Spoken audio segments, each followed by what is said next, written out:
الحمد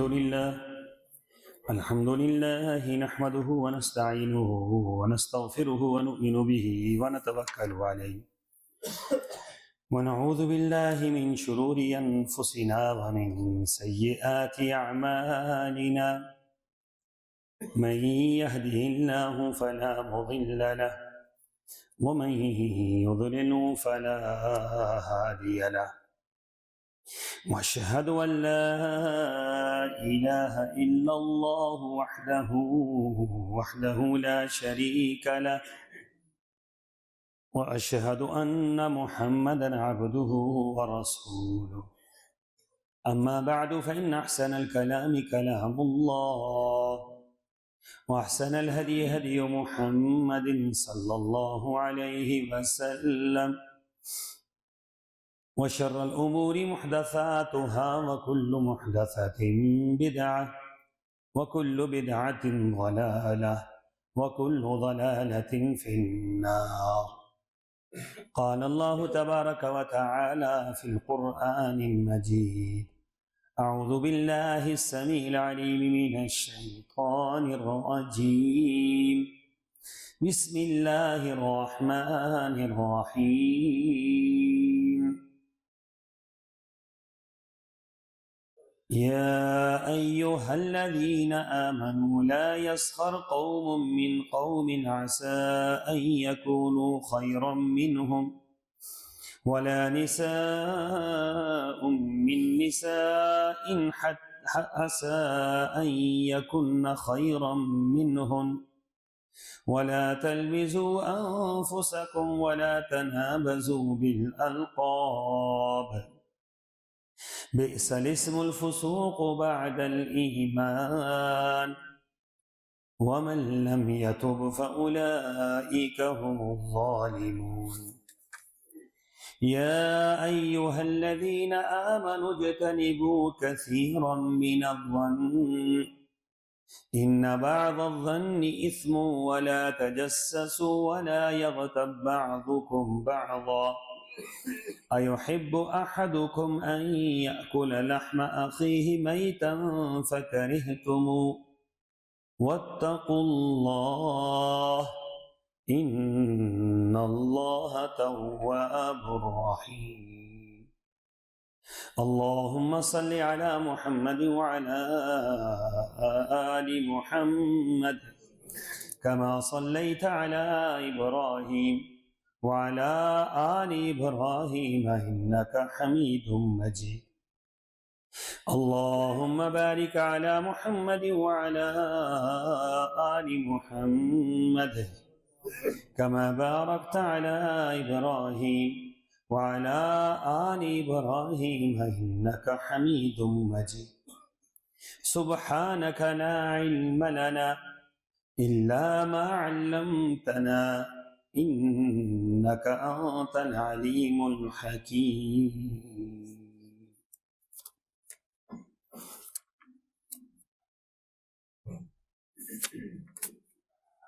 اے ایمان والوں،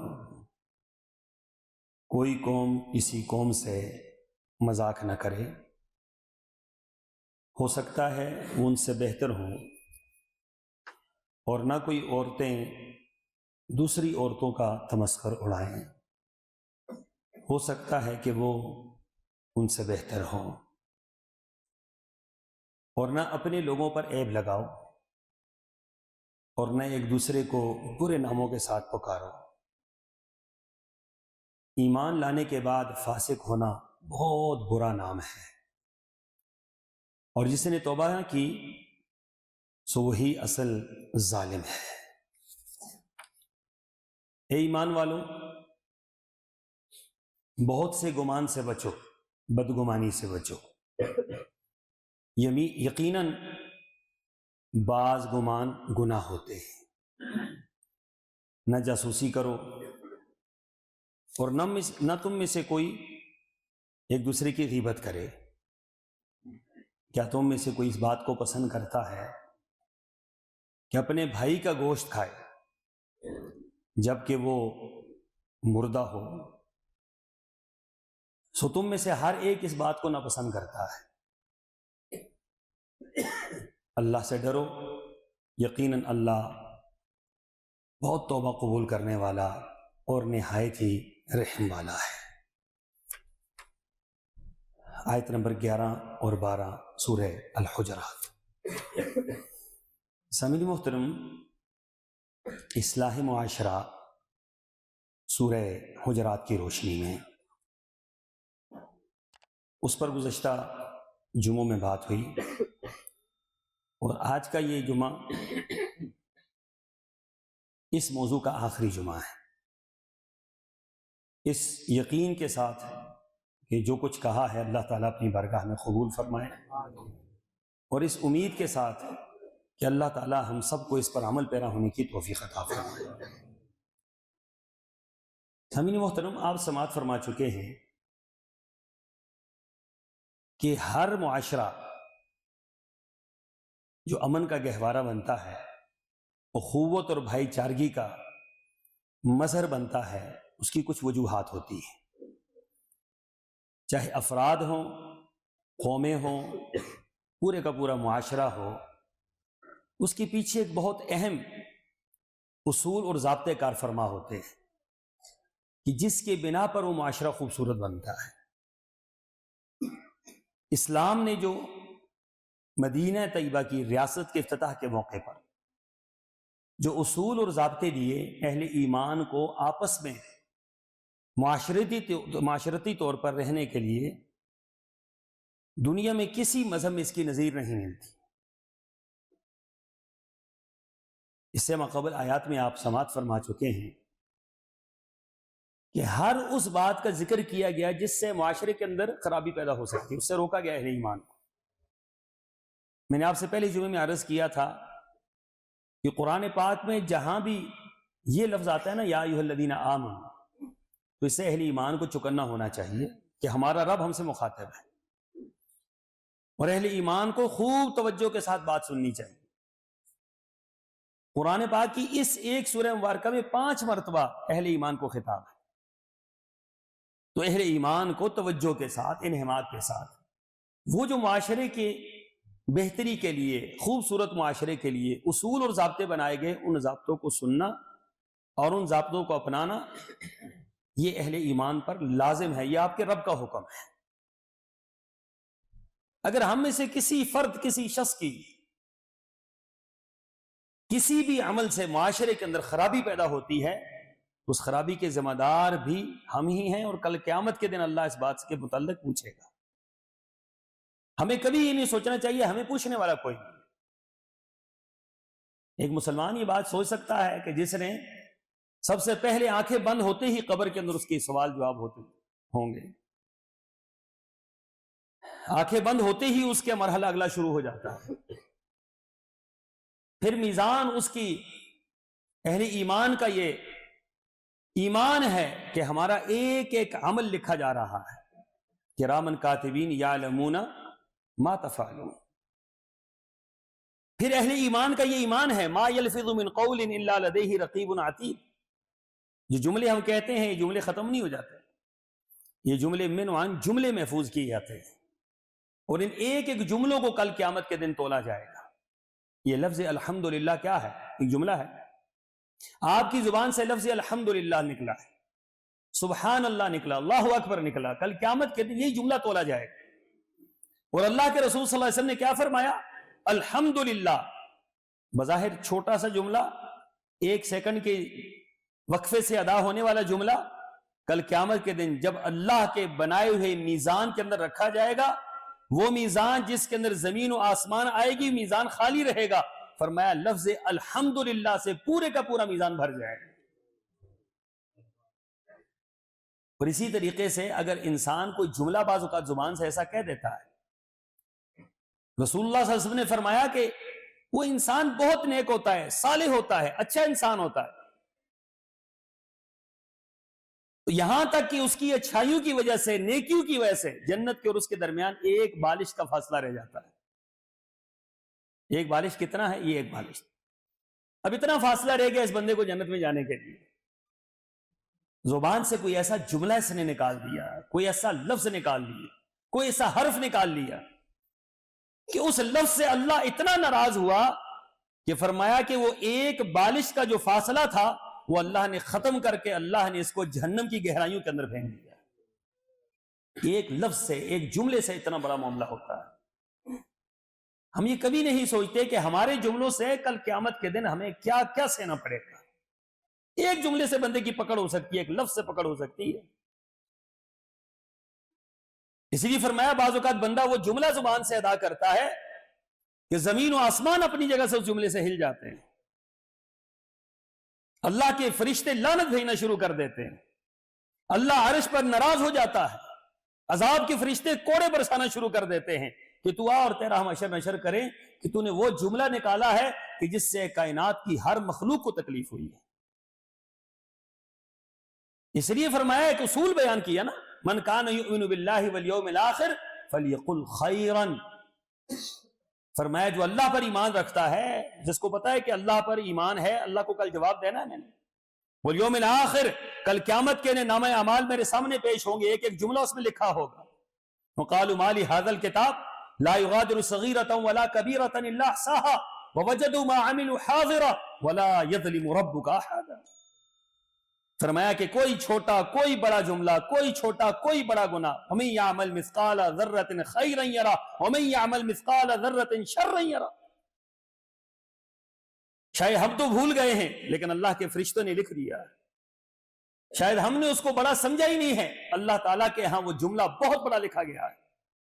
اور کل قیامت کے دن اس کا حساب دینا پڑے گا کہ بتلاؤ تم نے کیا کیا ہے. دنیا میں تو شاید جس کو ہم نے کہہ دیا وہ خاموش ہو جائے، کمزور ہو، ناتواں ہو، یا اپنی عزت کو بچانے والا شخص ہو، لیکن کل قیامت کے دن یہ ہمیں سوچنا ہے کہ یہ جملے ہمیں اللہ تعالیٰ کے ہاں کہیں بہت بڑے جرم کی صف میں نہ کھڑا کر دیں. اس بنا پر چھوٹی چھوٹی بات کی اصلاح کی گئی معاشرے کو خوبصورت بنانے کے لیے، بہتر بنانے کے لیے. پہلی آیت مبارکہ میں اللہ تعالیٰ نے 3 باتوں کا ذکر کیا. پہلی بات فرمایا کہ کوئی قوم کسی قوم کا مذاق نہ اڑائے. لا یسخر قوم من قوم عسى ان يكونوا خیرا منهم. کسی کا مذاق اڑانے میں، کسی کا تمسخر اڑانے میں، کسی کو گھٹیا سمجھنے میں انسان کے کبر کا دخل ہوتا ہے. میرا بڑا خاندان، میرا بڑا قبیلہ، میری زیادہ دولت، میرا زیادہ عہدہ، اس بنیاد پر ہم کیا کرتے ہیں؟ دوسروں کو ہم ان کا تمسخر اڑاتے ہیں، مذاق اڑاتے ہیں. اور کبر کیا بیماری ہے؟ اللہ اکبر. فرمایا کہ جس شخص کے دل میں رائی کے دانے کے برابر تکبر ہوگا وہ جنت میں داخل نہیں ہوگا. اللہ تعالیٰ نے کیا فرمایا؟ فرمایا الکبریاء ردائی. جو تکبر ہے نا، تکبر هو المتکبر. کون ہے؟ هو المتکبر تو اللہ ہے. یہ اللہ کی شان ہے، اللہ کی صفت ہے، اللہ کی شیان شان ہے کہ اللہ تکبر کرے، اللہ تعالیٰ اس کا اظہار کرے، اور اللہ تعالیٰ اس معاملے میں حقدار ہے کہ وہ یہ کام کرے. لیکن مخلوق میں سے جو ایک نطفے سے پیدا ہوا اور ایک زمین کے اندر پیدا ہوا اور ایک معاشرے کے اندر وہ آگے بڑھا اور ایک ہی سلسلہ نسب ہے اس کا، حضرت آدم کی اولاد ہے، اما حوا کی اولاد ہے، مٹی سے پیدا ہوا ہے، وہ کس طریقے سے کبر کر سکتا ہے کہ جناب تم جو ہے گھٹیا ہو میں بہتر. معاشرے کی اصلاح کے لیے ضروری ہے، معاشرے کے اندر خیر کے لیے ضروری ہے کہ ایک دوسرے کا مذاق نہ اڑایا جائے، ایک دوسرے کو گھٹیا نہ سمجھا جائے، ایک دوسرے کو کم تر نہ سمجھا جائے. یہ معاشرے کی بہت بڑی تباہی اور بربادی اس کے پیچھے ہوتی ہے. جب ہم کسی کو گھٹیا سمجھتے ہیں تو اس سے ہمارا تعلق نہیں بن پاتا، اس سے ہم دوری اختیار کرتے ہیں، اس سے ہم اپنے آپ کو دور سمجھتے ہیں. اور وہ ہمیں اپنے دیکھیں ہندو معاشرے کی تباہی کس بات سے ہوئی؟ ہندو معاشرے کے اندر انہوں نے لوگوں کو تقسیم کر دیا مختلف حصوں کے اندر. انہوں نے کہا کہ یہ جو لوگ پیدا ہوئے ہیں، مختلف اقسام ہیں لوگوں کی، خاندانوں کی، جن کے نام انہوں نے رکھے ہیں، تو یہ جو اللہ تعالیٰ کے مختلف حصوں سے پیدا ہوئے ہیں، اللہ تعالیٰ کے جسموں سے یہ لوگ پیدا ہوئے ہیں، ہندوؤں کا نظریہ ہے. تو یہ جو اوپر والا حصہ ہے نا، اس سے جو ہے ٹھاکر پیدا ہوئے. تو آپ دیکھ لیں وہ ٹھاکر جو ہیں، ہندوستان کے جو ٹھاکر ہیں، تو وہ کسی کو قریب تک نہیں آنے دیتے، ان کی گلی سے کوئی نہیں گزر سکتا. کیوں؟ وہ یہ سمجھتے ہیں کہ ہم جو ہیں ہمارے علاوہ کوئی ہے ہی نہیں دنیا کے اندر. پھر ان کے مقابلے میں شودر ہے، وہ کہتے ہیں یہ شودر ہیں، نیچے سے پیدا ہوئے ہیں، اللہ تعالیٰ کی نعوذ باللہ من ذالک کا پاؤں سے پیدا ہوئے ہیں، یہ گھٹیا لوگ ہیں، ان کو گھٹیا لوگ کہا جاتا ہے، اور ان کے ساتھ گھٹیا سلوک وہ کرتے ہیں، ان کو اپنے گھروں کے اندر داخل نہیں ہونے دیتے، ان کو اپنے محلوں سے نہیں گزرنے دیتے، ان کے اوپر ظلم اور جبر کرتے ہیں، انسان تک ان کو تصور نہیں کرتے، کیوں؟ کہتے ہیں یہ گھٹیا لوگ ہیں۔ اسلام پر قربان جائیں، محمد رسول اللہ صلی اللہ علیہ وسلم نے اس ساری جو افراط اور تفریط تھا، اونچ اور نیچ تھی، اور تمسخر کے جو بازار گرم تھے، سب کے سب کو ختم کر دیا، اور حضرت بلال کو اپنا غلام بنا کر دنیا والوں کو بتلایا کہ لوگوں یہ دیکھو، ادھر سرور کونین ہے، شافی محشر ہے، ساقی کوثر ہے، بنی ہاشم کے قبیلے سے ہے، قریش کی شاخ سے ہے، محمد بن عبداللہ کا بیٹا ہے، اور ادھر کیا ہے؟ ادھر ایک بلال ہے جس کا نہ خاندان ہے، نہ قوم ہے، نہ قبیلہ ہے، نہ بڑا خاندان ہے، یہ بلال ہیں، اور یہ محمد رسول اللہ صلی اللہ علیہ وسلم کے 24 گھنٹے کے خدمت گزار بھی ہیں اور ساتھی بھی ہیں۔ ایک پلیٹ کے اندر حضرت بلال اور محمد رسول اللہ صلی اللہ علیہ وسلم کھانا کھایا کرتے تھے، ایک پلیٹ کے اندر کھایا کرتے تھے۔ اسلام نے تو یہ ختم کر دیا، تو کون ہے اور میں کون ہوں؟ جب ہم نے پڑھ لیا لا الہ تو سب برابر ہو گئے، ایک ہی صف میں کھڑے ہو گئے، محمود و ایاز، نہ کوئی بندہ رہا نہ کوئی بندہ نواز۔ یہ تو ہماری صفیں ساری ختم ہے، یہ تو اونچ نیچ کا تصور ہی کوئی نہیں۔ یا ایھا الناس انا خلقناکم من ذکر و انثی وجعلناکم شعوبا وقبائل لتعارفوا ان اکرمکم عند اللہ اتقاکم۔ حجۃ الوداع کے موقع پر فرمایا کسی عربی کو کسی اجمی پر، کسی اجمی کو کسی عربی پر، گورے کو کالے پر، کالے کو گورے پر، کوئی فضیلت نہیں ہے، فضیلت ہے تو ان اکرمکم عند اللہ اتقاکم۔ تو مذاق اڑانے کی کوئی گنجائش اسلام میں نہیں ہے۔ ہمارے ہاں تو پورے پورے تھیٹر لگتے ہیں اس پر، افراد کا مذاق اڑایا جاتا ہے، مثلا کوئی بندہ بیچارہ کمزور ہے، اس کی کمزوری کا مذاق اڑائے، کوئی موٹا تازہ ہے، اس کے موٹاپے کا مذاق اڑایا جائے، کوئی اگر کسی نقص کے اندر اللہ تعالیٰ کی طرف سے کوئی نقص اس کے اوپر ہے تو اس کا مذاق اڑایا جائے۔ اللہ کے بندو سوچو، اگر آپ جس کا مذاق اڑا رہے ہیں، یہ بیماری جو اس کے اندر ہے اللہ آپ کے اندر ڈال دے، پھر آپ کیا کریں گے؟ اور اللہ ڈال دیتا ہے، اللہ ڈال دیتا ہے۔ فرمایا کہ اس طرح نہ کرو، تم لا یسخر قوم من قوم عسى ان يكونوا خيرا منهم۔ تمہیں کیا پتا کہ اللہ تعالیٰ کے ہاں یہ کتنا بہتر ہے؟ تمہیں کیا معلوم کہ جس کا تم مذاق اڑا رہے ہو، برا کہہ رہے ہو، اللہ تعالیٰ کے ہاں اس کا مقام اور مرتبہ کیا ہے؟ دنیا والے سمجھتے تھے حضرت بلال کا مقام اور مرتبہ، سرور کونین جنت میں جا رہے ہیں، پاؤں کی آہٹ سنی، فرمایا یہ کیا ہے؟ کس کے پاؤں کی آہٹ ہے؟ کوئی تصور نہیں کر سکتا تھا بلال حبشی کے متعلق کہ بلال ہوں گے، چلتے زمین پر ہوں گے، پاؤں کی آہٹ اللہ جنت میں سنائے گا۔ پھر سنایا، فرمایا کہ یہ محمد رسول اللہ صلی اللہ علیہ وسلم کے غلام ہیں، حضرت بلال ہیں، کوئی دنیا والا تصور نہیں کر سکتا تھا اتنا بڑا مقام اللہ دے گا۔ عسى ان يكونوا خيرا منهم۔ پھر فرمایا ولا نساء من نساء عسى ان يكن خيرا منهم۔ یہ عورتوں کے اندر بھی یہ بیماری بہت زیادہ ہے، ایک دوسرے کا مذاق اڑانا، وہ تو دیکھتی اسی لیے ایک دوسرے کو۔ اور فرمایا خاص کر، حالانکہ مردوں کے ذکر میں عورتیں شامل ہوتی ہیں، یہاں الگ ذکر کیا گیا ولا نساء من نساء عسى ان يكن خيرا منهن۔ خبردار، کوئی عورت کسی عورت، کوئی معاشرہ کسی معاشرے پر، کوئی مردوں عورتوں کا معاشرہ کسی عورتوں کے معاشرے پر کبھی بھی قدغن نہ لگائے، کبھی ان کا مذاق نہ اڑائے۔ کیوں؟ عسى ان يكن خيرا منهن، ہو سکتا ہے جن کا تم مذاق اڑا رہی ہو تم سے بہتر ہو۔ دوسری بیماری جس کا ذکر یہاں پر کیا گیا، اور یہ وہ بیماریاں ذکر کی ہیں قرآن نے جو لوگ سر عام کرتے ہیں، سر عام لوگوں کو کہتے ہیں۔ دوسری بیماری ولا تلمزوا انفسکم، فرمایا لوگوں کو برے القاب سے نہ پکارو۔ برا لقب کیا ہوتا ہے؟ کسی کے نقص کو سامنے رکھ کر لوگ اس کا لقب بناتے ہیں۔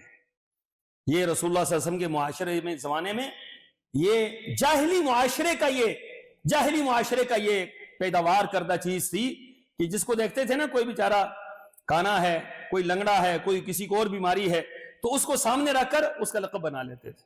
اور آج اس معاشرے کے اندر جو پڑھا لکھا معاشرہ ہے، یہاں بھی یہی کچھ ہوتا ہے۔ فرمایا کہ خبردار کسی کو برے لقب سے نہ پکار، اچھا لقب آپ کر سکتے ہیں۔ ابو بکر صدیق، عمر فاروق، عثمان غنی، علی مرتضیٰ، یہ اچھے لقب تھے۔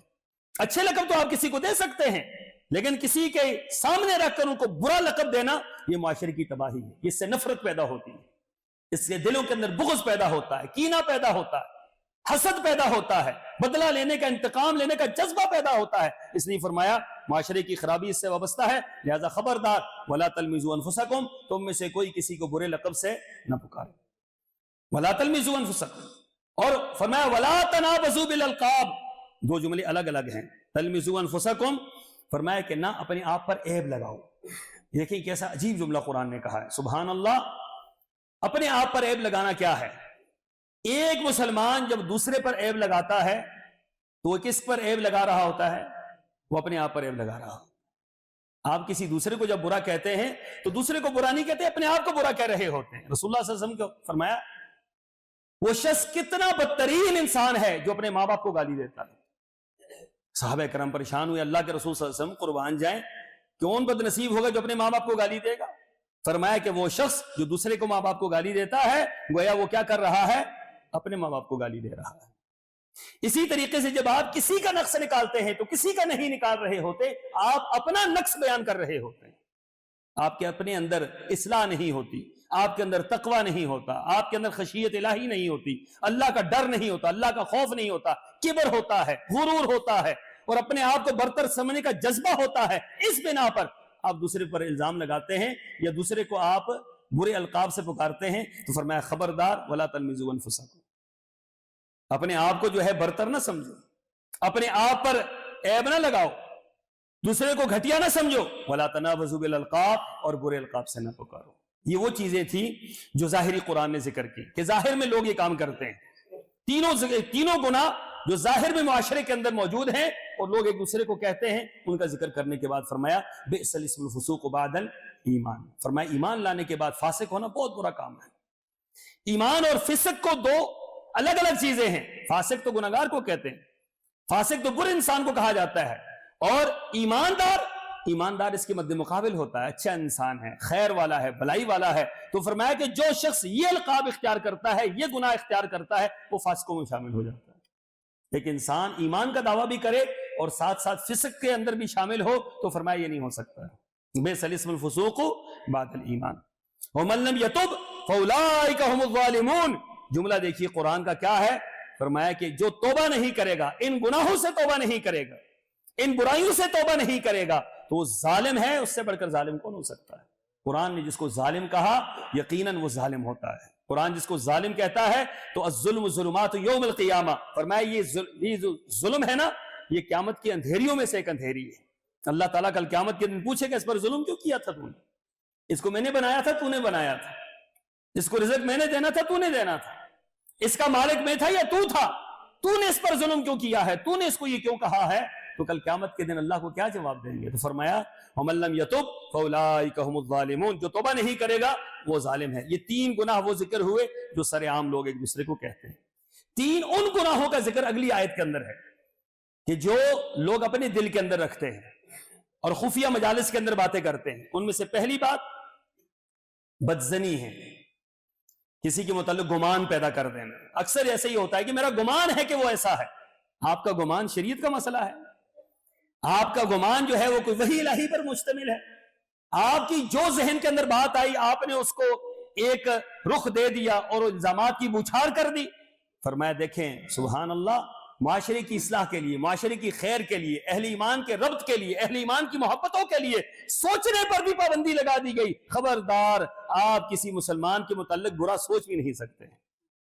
ایاکم والظن، رسول اللہ صلی اللہ علیہ وسلم نے فرمایا بدزنی سے بچو، بدگمانی سے بچو. یہ جو آپ کا خیال ہوتا ہے نا، اس خیال کو روک لو. کیوں؟ فرمایا کہ اکثر خیالات جھوٹ پر مبنی ہوتے ہیں، اکثر خیالات وہ بہتان پر مبنی ہوتے ہیں، اکثر خیالات وہ غلط فہمی پر مبنی ہوتے ہیں. لہذا خبردار کسی پر بدگمانی نہ کرو. بدگمانی ہمارے معاشرے کا بہت بڑا ناسور ہے کہ جی میرا گمان ہے دوسرے کے بارے میں یہ ہوا. آپ کون ہوتے ہیں گمان کرنے والے؟ تو بدگمانی سے منع کیا گیا اور اس کے بارے میں سخت ترین وعید اللہ کے رسول صلی اللہ علیہ وسلم نے فرمائی. دوسری فرمایا کہ اسی بدگمانی کے متعلق فرمایا ان بعض الظن اثم. فرمایا اکثر جو بدگمانیاں ہوتی ہیں نا یہ گناہ ہی ہوتے ہیں. اس کے پس منظر میں کچھ بھی نہیں ہوتا، اس کے پس منظر میں حقائق نہیں ہوتے، بدگمانی ہی ہوتی ہے. تو دوسری بات کیا فرمائی؟ ولا تجسسوا، ایک دوسرے کی جاسوسی نہ کرو. جاسوسی کا مقصد کیا ہے؟ کہ آپ کسی کی ٹوہ میں لگ جائیں، کسی کے پیچھے لگ جائیں، یار اس کا عیب جو ہے نا میرے اوپر ظاہر ہو، میں لوگوں کے اندر اس کو بدنام کروں. جاسوسی کا معنی یہی ہوتا ہے، ایک دوسرے کا پیچھا کرنا اور اس کی ٹوہ میں رہنا، اس کی برائیوں کو ڈھونڈنا. جبکہ اسلام نے کیا کہا؟ من ستر مسلمن سترہ اللہ تعالی یوم القیامہ، فرمایا جو کسی مسلمان کے عیب کو دیکھتا ہے اس پر پردہ ڈال دیتا ہے، اس پر پردہ ڈال دیتا ہے، فرمایا کل قیامت کے دن اللہ تعالیٰ اس کے گناہوں پر پردہ ڈالے گا۔ کبھی ایسا ہم سوچیں تو صحیح کہ کتنا بڑا گناہ ہے کسی کے عیب کو افشا کرنا، کسی کے پیچھے لگ جانا۔ حضرت عمر فاروق رضی اللہ تعالیٰ عنہ کے دور میں بندہ پکڑ کر لائے گئے تو لوگ اس کو منہ سونگ رہے تھے کہ اس نے شراب پی۔ حضرت عمر نے پوچھا تم نے دیکھا ہے شراب پیتے ہو؟ کہا جی نہیں، ہم نے تو نہیں دیکھا۔ کہا تمہیں کس نے یہ ٹوک لوگوں کے جو ہے اعمال کے ٹوک کے لیے مقرر کیا ہوا ہے؟ ہمیں اللہ تعالیٰ نے اس کا مکلف نہیں بنایا کہ ہم لوگوں کے دروازے کھول کھول کر دیکھیں اور ان کے منہ کو سونگ سونگ کر دیکھیں، فرمایا اللہ نے ہمیں اس کا مکلف نہیں بنایا۔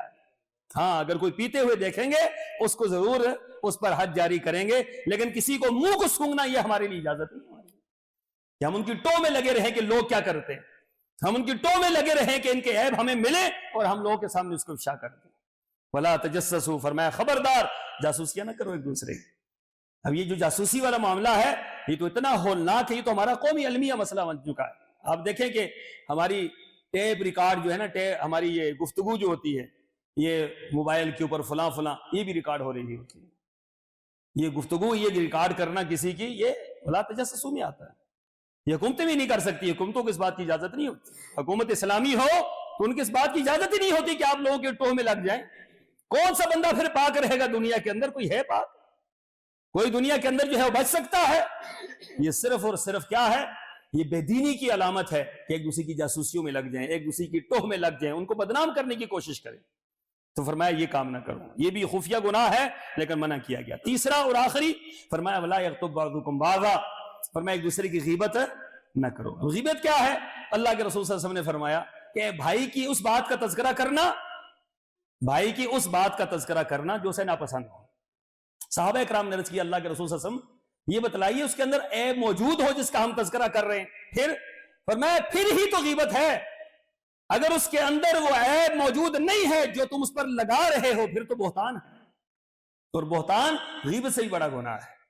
بہتان اللہ تعالیٰ کو بہت ناپسند ہے کسی پر بہتان لگا دینا۔ فرمایا کہ کسی مسلمان کے اندر کوئی عیب ہے اس کے پس منظر میں اس کا ذکر کرنا جائز نہیں ہے۔ آپ اصلاح کر سکتے ہیں تو ہمارے ایک جملہ بولا جاتا ہے ہم تو منہ پہ بات کرتے ہیں۔ آپ کو کس نے کہا منہ پہ بات کرنے کی؟ منہ پہ بات کرنا کیا ہوتا ہے بھائی؟ یہ لوگ بعض اوقات کہتے ہیں میں بڑا سچ بولنا نہیں، بہت زیادہ سچ بولنا، کیوں؟ میں تو لوگوں نے سامنے گل کرنا نہیں۔ یہ آپ کو کسی نے اجازت دی لوگوں کے سامنے بات کرنے کی؟ شریعت کا مسئلہ ہے۔ آپ نے کسی کی اصلاح کرنی ہے، رسول اللہ صلی اللہ علیہ وسلم نے کیا فرمایا؟ آپ نے فرمایا کہ اگر کسی شخص کے اندر عیب دیکھو اس کو دور لے جاؤ، تنہائی میں لے جاؤ، جا کر اس کو تنہائی میں اس کی اصلاح کرو۔ جس نے تنہائی میں اصلاح کی اس نے حق ادا کر دیا، اور جس نے کسی مجلس میں کسی کی اصلاح کی اس نے اس کو ذلیل و رسوا کر کے رکھ دیا۔ ہم کہتے ہیں ہم تو حق بولتے ہیں، نہیں میں تو سامنے سارے لوگوں کے سامنے گل کرتا ہوں۔ یہ آپ کون سی اسلام کی بات کرتے ہیں؟ کون سے دین کی بات کرتے ہیں؟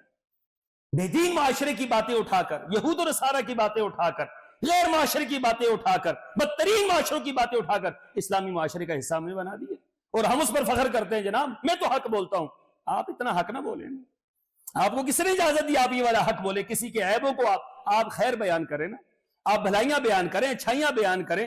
آپ ہاں اصلاح کرنا چاہتے ہیں آپ اس کو تنہائی میں لے جائیں، اصلاح کرنا چاہتے ہیں آپ اس کو محبت سے دعوت پر بلائیں، اپنے گھر پر بلائیں اور اپنے گھر پر بلا کر اس کو سمجھائیں یہ تو حق ادا کرنا ہے۔ لوگوں سے کسی کے عیب کا تذکرہ کرنا یہ اصلاح نہیں ہوتی، اگلے کو بدنام کرنے کی کوشش ہوتی ہے، اگلے کو خراب کرنے کی کوشش ہوتی ہے۔ اللہ تعالیٰ کے ہاں کل قیامت کے دن بڑے گناہوں میں سے ایک بڑا گناہ کیا ہے؟ غیبت کرنا۔ غیبت وہ گناہ ہے، فرمایا يحب احدكم ان ياكل لحم اخيه ميتا فكرهتموه، فرمایا کیا تم میں سے کوئی بندہ اس بات کو پسند کرتا ہے کہ اپنے مردہ بھائی کا گوشت کھائے؟ مردہ بھائی کا گوشت کھانا کون پسند کرتا ہے؟ فرمایا اگر تم مردہ بھائی کا گوشت کھانا تم میں سے کوئی بھی پسند نہیں کر سکتا تو اپنے زندہ بھائی کی لاش کو کھانا اور اپنے زندہ بھائی پر الزامات لگانا یہ کیوں پسند کرتے ہیں؟ یاد رکھے بڑے گناہوں میں سے ایک بڑا گناہ غیبت ہے۔ یہ معاشرے کا آج ناسور ہے، ناسور، خبردار نہ غیبت کریں نہ غیبت سنیں۔